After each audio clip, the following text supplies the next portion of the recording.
اللہ تو جانتا ہے کہ میں تیری کائنات کا سب سے حقیر ذرہ ہوں، لیکن میری کمزرفی کی داستانیں آسمان سے بھی بلند ہیں۔ میری حقیقت سے اور میرے دل میں چھپے ہر چور سے بس تو ہی واقف ہے۔ میری گناہوں کی فہرست کتنی بھی طویل سہی تیری بے قرار رحمت سے کم ہے، سو میری منافقت بھری توبہ و معافی کو یہ جانتے ہوئے بھی قبول فرما کہ توبہ کرتے وقت بھی میرے دل کا چور مجھے تیری نافرمانی پر مستقل اکساتا رہتا ہے۔ پھر بھی تجھے تیری ذات کریمی کا واسطہ میری لاج رکھنا، میرے عیبوں پر اور میری جہالت پر پردہ ڈالے رکھنا۔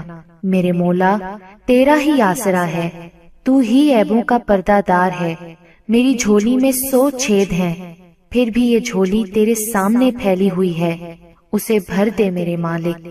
آمین یا رب العالمین۔